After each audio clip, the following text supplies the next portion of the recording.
Ya. Intinya yang baik. tertib Al-Ghifarinya yang penting. Ya kan? sekalian dari sorry ya. Pak Rizal, Atau sini aja dokter taruh Tifa di dan yang bawah. lainnya. Oke. Baik. Dokter Tifa biar kelihatan marah ya. Baik, terima kasih. Assalamualaikum warahmatullahi wabarakatuh. Rekan-rekan media sekalian. Ya. Dikit. Oh ya. Ya, terima kasih rekan-rekan media. Alhamdulillah kami dari tim advokasi anti kriminalisasi akademisi dan aktivis telah mendatangi Komisi Nasional Hak Asasi Manusia dalam rangka untuk mengadukan dugaan pelanggaran hak asasi manusia yang kami duga dilakukan oleh saudara Joko Widodo berkaitan dengan adanya sejumlah tindakan kriminalisasi. Apa itu kriminalisasi? Yakni tindakan yang sebenarnya menjalankan hak konstitusi untuk menyampaikan pendapat berdasarkan ilmu ini dipaksakan menjadi ranah kejahatan atau pidana. Bahkan kami juga tadi sudah sampaikan komplain tentang sejumlah pasal-pasal selundupan yang di dalam Undang-Undang ITE itu tidak ada relevansinya dengan apa yang dikeluhkan oleh saudara Joko Widodo tentang diri yang merasa dihinakan sehina-hinanya dan direndahkan serendah-rendahnya. Jadi intinya tadi kami sudah sampaikan keluhan terkait hak-hak yang itu diatur dalam Undang-Undang Nomor 39 Tahun 1999 tentang hak asasi manusia, terutama tentang hak pada rasa aman, hak terhadap akses keadilan yang bebas dari diskriminasi, terutama hak kebebasan pribadi yang di dalamnya memuat kebebasan berpendapat. Kenapa kami juga keluhkan soal hak tentang keadilan di depan hukum yang sama tanpa diskriminasi? Karena klien kami ini diperlakukan diskriminatif. Laporan klien kami di Barreskrim tidak diproses, baru diproses setelah 6 bulan. Sementara laporan dari saudara Joko Widodo di Polda Metro Jaya begitu cepat kilat sejak 30 April. Nah, kemudian kami juga persoalkan tentang adanya hak pribadi yang dilanggar, yakni hak dari klien kami yang sedang menjalankan ilmu pengetahuan dalam rangka mengungkap sebuah pertanyaan publik sebenarnya, bukan pertanyaan Pak Roy Suryo saja, bukan pertanyaan Pak Rismon atau juga bukan pertanyaan Dr. Tifa Bu Kurnia dan juga Pak Rizal Fadilah. Saat ini ya pertanyaan terkait keaslian ijazah saudara Joko Widodo itu merupakan pertanyaan seluruh rakyat Indonesia, dan inilah yang sebenarnya sedang diungkap dan kemudian dipersoalkan oleh Polda Metro Jaya dengan serangkaian proses-proses yang menurut kami melanggar prosedur hukum dan juga secara substansi. Baik, untuk ringkasan tentang apa yang diadukan, rekan kami Al-Ghifari tolong untuk disampaikan. Silakan Al-Ghifari. Baik, ya terima kasih ya rekan-rekan media. Hari ini kami tadi sudah menyampaikan, kita berharap tadi dengan komisioner, tapi diterima oleh perwakilan dari pengaduan. Kami menyampaikan bahwa apa yang terjadi hari ini terhadap klien kami, Roy Suryo, Dr. Tifa, dan rekan-rekan semua, itu adalah bentuk kriminalisasi, di mana berusaha di dalam penegakan hukum yang dilakukan, itu dilakukan terhadap ekspresi publik, yang tidak hanya didasarkan pada opini, tapi juga didasarkan pada ilmu pengetahuan. Nah, bagaimana dengan sangkaan atau dugaan pasal yang kemudian digunakan? Nah, kalau dari kita dengar ya, keluhan atau aduan ya yang disampaikan oleh pelapor, dalam hal ini saudara Joko Widodo, itu kan dia melapor merasa difitnah.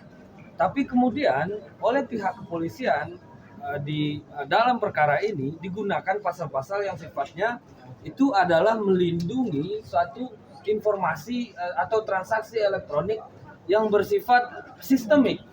Artinya mungkin informasi perbankan dibobol, informasi resmi dari sebuah situs pemerintah, BPJS dan seterusnya. Itulah yang ancaman penjaranya 12 tahun penjara, yaitu pasal 35 Undang-Undang ITE, atau pemalsuan bukti, menyembunyikan informasi, proses hacking dan lain-lain di pasal 32 Undang-Undang ITE. Kita tahu selama ini orang tidak bersetuju dengan orang lain atas pendapat yang dia tidak suka, tidak menggunakan cara-cara seperti itu. Dia menggugat di pengadilan atau dia mengadu menggunakan fitnah ataupun pencemaran nama baik. Tapi ini siapa ini yang pertama kali kemudian menginisiasi agar pasal-pasal yang setiap hari orang yang terlapor itu bisa diancam, ditahan begitu saja karena di atas 5 tahun digunakan secara eksesif. Nah, kira-kira ini yang kami sampaikan tadi ke Ibu Grace dan Pak Lulu sebagai perwakilan dari komisioner di bidang pemantauan dan penegakan HAM, dan para prinsipal tadi, Dr. Tifa, Bang Roy Sugio dan kawan-kawan juga sudah menyampaikan di dalam secara langsung, dan kita memang meminta agar untuk mendalami mengelaborasi lebih lanjut, Komnas HAM mengundang kami lagi untuk diadakan audiensi langsung dengan komisioner. Jadi memang kami berharap Komnas HAM menjadi pelindung dari masyarakat yang menyampaikan ekspresi publik, apalagi didasari ilmu pengetahuan, dan kemudian bisa membendung ya nafsu atau langkah-langkah kriminalisasi yang dilakukan oleh aparat penegak hukum yang tidak bertanggung jawab. Baik, selanjutnya ada Bang Peter Celestino selaku koordinator tim mitigasi, baru ada yang menyampaikan, atau Pak Roy? Ya silakan Pak Roy, perwakilan dia. Oke. Bismillahirrahmanirrahim. Jadi apa yang tadi sudah disampaikan oleh Pak Ahmad Husinuddin, juga rekan Pak Sifar ini adalah sebagai pembuka dari yang kami sampaikan di bulan. Jadi guna dari Komisi Nasional Hak Asasi Manusia adalah menjamin hak asasi dari manusia, rakyat Indonesia itu sendiri. Yang kami rasakan adalah adanya perlakuan tidak adil dari seseorang yang akan menggunakan alat negara untuk kemudian menyalahgunakan undang-undang yang sebenarnya digunakan bukan untuk tujuannya. Jadi jelasnya adalah Undang-Undang ITE yang alhamdulillah saya termasuk perancangnya bersama dengan rekan-rekannya, itu tidak digunakan itu, tapi dipaksakan untuk kemudian digunakan menjerat masyarakat biasa yang kemudian bahkan tujuannya adalah sebenarnya untuk ilmu pengetahuan. Yang kami pertanyakan itulah hak publik untuk bertanya, dan pertanyaan itu adalah pertanyaan standar, pertanyaan biasa. Kenapa ada seorang yang pernah menduduki jabatan publik tapi ijazahnya kemudian dipertanyakan? Itu simple saja. Dan kami melihat adanya sindikasi yang sangat besar di sini. Ketika sebuah universitas yang sangat terkenal kemudian merasa harus mengikuti selera dari penguasa. Jadi itu yang kami laporkan kepada Komnas HAM, dan insya Allah Komnas HAM bisa kemudian, tadi yang saya dengar Pak Lulu dan Mbak Grace juga berkomunikasi dengan salah satu komisionernya Pak Ulil, dan moga-moga kami nanti bisa melihat perkembangan dan guna dari Komnas HAM ini, dan bahkan kami tidak hanya berhenti di sini, karena kami akan menyampaikan ini ke level yang lebih tinggi lagi, yaitu di level internasional. Terima kasih. Baik, selanjutnya Pak Risma, silakan Pak Risma. Iya Pak. Ya. Perkenalkan, nama saya Rismon Hasilan Janipar, ya, terlapor juga. Jadi di sini kita akan tadi menjelaskan kepada pihak dari hak asasi manusia, ya, Komisi Hak Asasi Manusia, bahwa kita sebagai peneliti atau pengkaji kita memiliki hak untuk bersuara, bahwa karena kita sebagai peneliti yang independen, kami ya tidak bias, artinya output dari kajian kami itu tidak ada bertendensi pribadi, bertendensi bias terhadap pencemaran nama baik. Ya, kalau kita ingin sebenarnya bukan ingin ya, kalau kita sebagai peneliti yang tidak bebas kepentingan, ya, kalau kami punya kepentingan, justru ya lebih baik menjilat daripada mengatakan output dari kajian ilmiah yang belum tentu disukai oleh penguasa. Jadi sekali lagi ya, bahwa di dalam ilmu digital forensik itu ada yang dinamakan dengan fake document analysis, ya. Jadi outputnya hanya ada dua, bahwa outputnya itu autentik atau fake. Nah kebetulan ya kajian saya ya terutama dan Pak Roy, walaupun kami tidak saling berkoordinasi karena jarak ya, dan juga pernah berseberangan di kasus Jessica Wongso, jadi memang penelitian kami mengkonfirmasi bahwa lembar pengesahan skripsi Joko Widodo itu adalah sebuah dokumen yang fake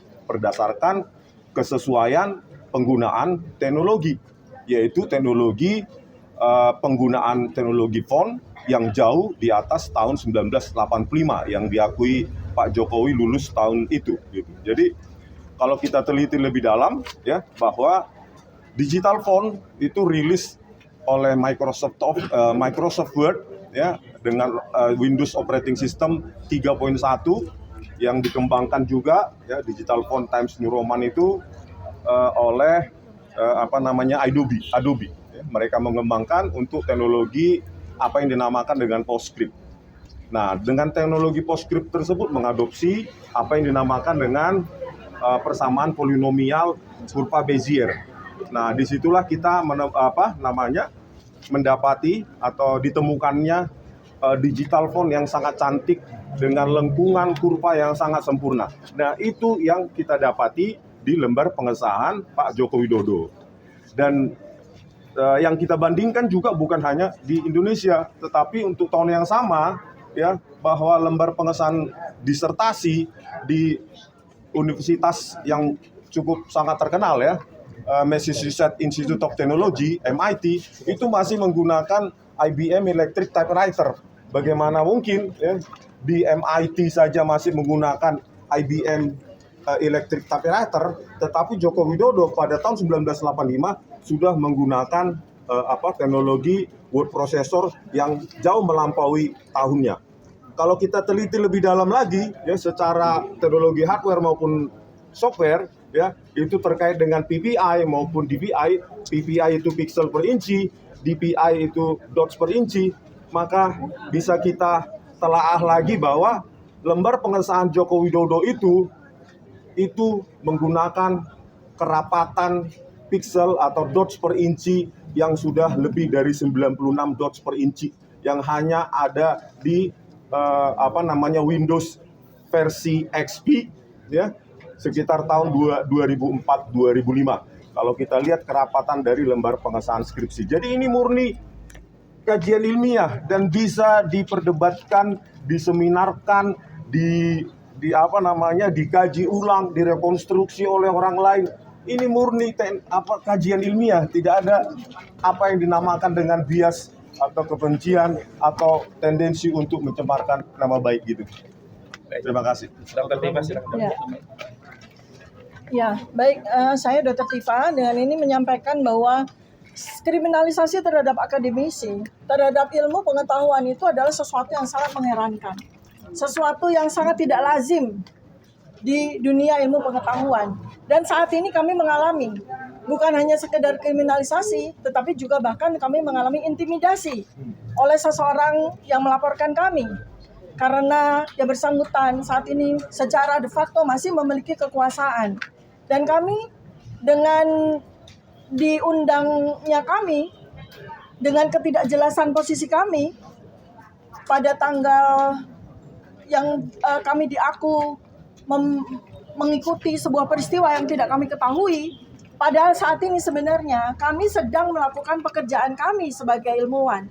Kami sedang melakukan pekerjaan kami sebagai akademisi untuk memberikan jawaban atas permasalahan, atas pertanyaan publik yang saat ini sedang kami lakukan. Tetapi di tengah-tengah kami sedang menjalankan tanggung jawab kami sebagai ilmuwan, kami dikriminalisasi. Artinya ada tendensi di situ bahwa kami akan dibungkam. Kami tidak diizinkan untuk terus melanjutkan pekerjaan kami untuk mengungkap kebenaran. Padahal yang kami lakukan sepenuhnya dilindungi oleh undang-undang. Undang-Undang Dasar 1945 pasal 28, Undang-Undang Kebebasan Informasi Publik, Keterbukaan Informasi Publik, dan yang lebih penting lagi, mengapa kami sekarang ini mengadu kepada Komnas HAM adalah pelanggaran hak asasi manusia yang bukan saja dilindungi oleh undang-undang, tetapi juga dilindungi oleh undang-undang internasional. Indonesia saat ini mengikuti ratifikasi dari PBB atas undang-undang untuk melakukan ekspresi, atas undang-undang untuk menyampaikan kebebasan. Dan ketika Indonesia mengikuti ratifikasi dari PBB, maka Indonesia harus mengikuti. Maka kami saat ini tidak hanya akan berhenti sampai di sini melakukan pengaduan terhadap Komnas HAM.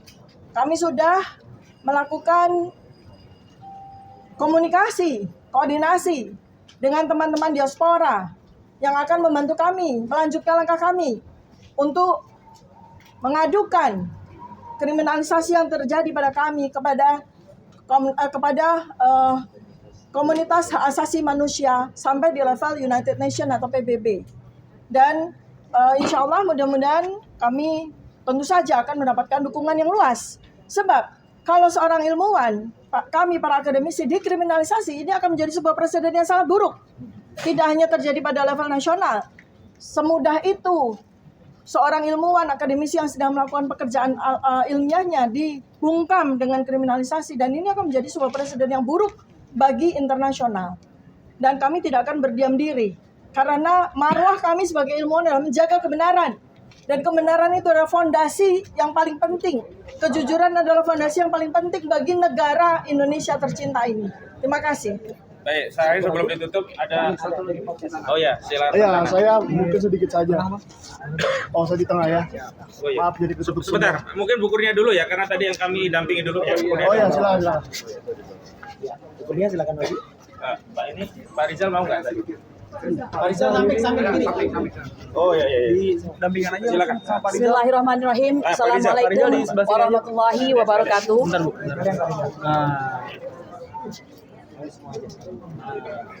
Bapak Ibu sekalian, dalam hukum itu ada teori hukum yang mengenal istilah notoire facie notorius, yang artinya ini mengenai pengetahuan umum terhadap seseorang yang suka berperilaku bersikap negatif. Negatif yang dimaksud itu adalah melanggar norma dan kaidah hukum. Melaporkan kami sebagai seorang advokat yang sedang dan meneliti tentang ijazah palsu atau diduga palsu, itu adalah sebuah sikap yang negatif ya. Karena pertama, kami dilindungi oleh Undang-Undang Advokat ya, Undang-Undang nomor 18 tahun 2003, terutama pasal 16 dan pasal 5 ya, ayat 1.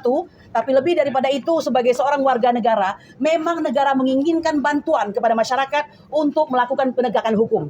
Hal tersebut ada dalam Undang-Undang Dasar 1945 dan semua turunannya. Anda bisa melihat dan memantau dari pasal 108 KUHP, kemudian Anda lihat di Undang-Undang Sikjinak, ya, kemudian undang-undang turunan yang banyak, mengapa dibentuk Kompolnas, mengapa dibentuk Kompoljak, dan segala macam. Ada semua. Bahkan dalam hal KPK, mereka membentuk PP nomor 43 ya, di mana rakyat itu diatur soal bagaimana cara melaporkan jika terjadi suatu tindak pidana, bahkan diberi hadiah ya. Yang kami lakukan, kami tidak meminta hadiah. Kami lakukan suatu penegakan hukum yang sedemikian teratur ya, dari awal dari sejak tahun 2022 ya, dimulai dengan perkara Bambang Trimulyono dan Gus Nur, kemudian lanjut perkara tersebut diubah oleh mereka menjadi pidana. Kami kemudian melakukan laporan kembali, gugatan kembali di PN Jakarta Pusat dengan perkara nomor 610 dan sebagainya. Bahkan keputusasaan kami untuk menegakkan itu sampai pada laporan kami ya, berupa Dumas yang diterima oleh Bareskrim dengan pada tanggal 9 Desember 2024 ya.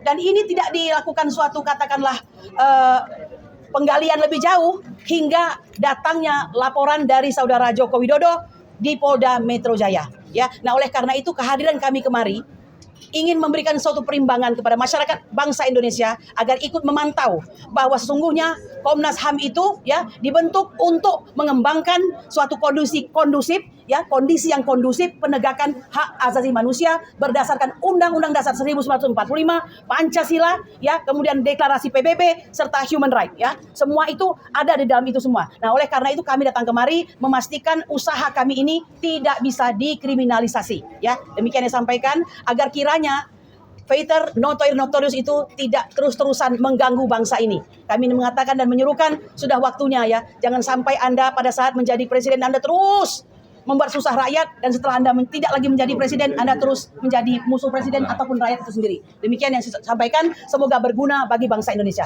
Baik, Bang Rizal Fadilah, silakan. Assalamualaikum warahmatullahi wabarakatuh. Biasa kompres dipegang. Lupa dia dikira sendiri. Ya,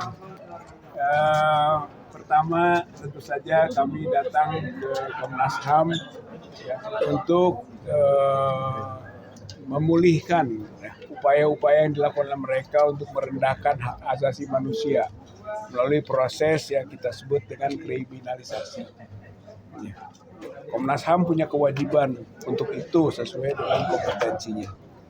Kemudian yang kedua, bahwa apa yang dilakukan ini dua jalur saintifik untuk mengkaji tentang status ijazah Joko Widodo, dan yang kedua adalah jalur hukum yang dilakukan untuk penelaahan sampai kepada adanya kepastian hukum. Dan atas kepastian hukum itu jika terjadi pelanggaran hukum harus dikenakan sanksi hukum. Saya kira di dua jalur itu. Dan konteks kajian saintifik yang dilakukan oleh beberapa yang kemudian dilaporkan, maka itu adalah satu musibah besar kalau sampai dikenakan sanksi. Suatu kebebasan ekspresi, kebebasan untuk mengkaji sesuatu dokumen melalui jalur saintifik ternyata dihukum. Saya kira ini adalah yang tadi disampaikan di dalam, saya katakan jangan sampai terjadi penghukuman atas ilmu pengetahuan. Ya, tidak boleh ada lagi kasus Galilei. Ini akan terjadi nih di tempat kita. Tidak boleh terjadi. Kemudian juga scientific atau science itu adalah alat untuk menyehatkan. How to heal by science. Ilmu pengetahuan untuk menyehatkan. Negeri ini sakit. Gitu. Negeri ini sedang menghadapi krisis. Gitu. Mentalitas yang rusak. Maka ilmu pengetahuan ingin meluruskan. Konteks objeknya sekarang adalah kaitan dengan ijazah itu. Kemudian konteks hukumnya tadi diduga ijazah ini palsu. Kita teliti benar enggak? Makanya tadi disampaikan oleh Bu Kurnia, mulai prosesnya dari pengadilan perdata, pengadilan pidana, pendampingan, masuk lagi ke perdata, masuk lagi ke pidana, kemudian ke UGM langsung, kemudian juga ke Solo, ke rumahnya Pak Jokowi. Itu untuk mencari kebenaran material. Apakah ijazah itu asli atau palsu? Nah di tengah proses begitu, kita dilaporkan pencemaran nama baik. Dilaporkan fitnah. Ini kriminalisasi. Ini hukum menjadi alat kekuasaan.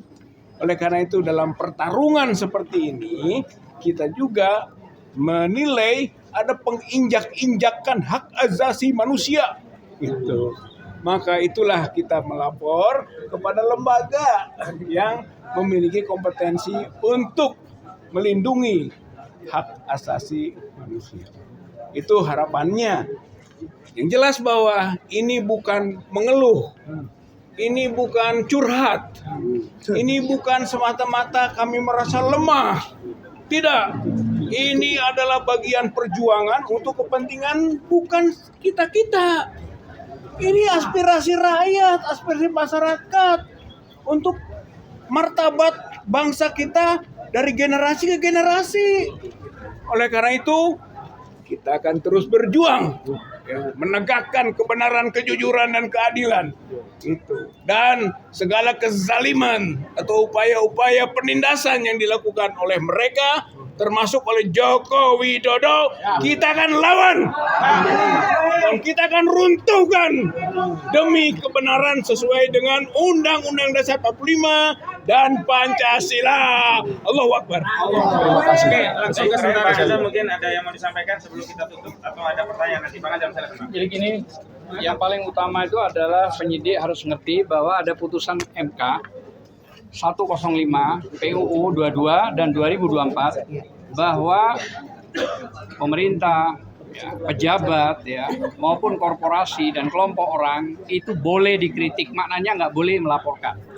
Apalagi kalau kita bicara dua orang ini, SBY dan Jokowi, sudah diangkat melalui Kepres nomor 30, dia menjadi pejabat negara di urusan Dewas Dana Tara yang kurang lebih hampir 17.000 triliun. Jadi itu clear, harus mengerti, jadi tidak bisa melaporkan, harus sudah selesai gitu loh ya, karena dia pejabat negara gitu loh ya. Dan yang kedua, masih ada Perma 1 tahun 56. Jika perdatanya berjalan ya di Solo, di Jogja, dimanapun, maka pidananya tidak bisa dipaksakan berjalan, harus tunggu dulu menyelesaikan proses itu. Artinya ini jangan ditabrak semua atas pesanan, itulah maksudnya. Dan yang terakhir tadi disambung oleh Pak Kurnia, yaitu Undang-Undang Advokat 18 2003 pasal 16 bahwa kita punya hak imunitas, dan pasal 5 ayat 1 kita penegak hukum. Sekian. Oke, cukup ya, ada pertanyaan sebelum ditutup? Cukup Bang. Cukup, terima kasih semuanya media ya, terima kasih. Assalamualaikum. Ya, nanti kami info lagi kalau ada kegiatan. Ngomong-ngomong, nama saya pakai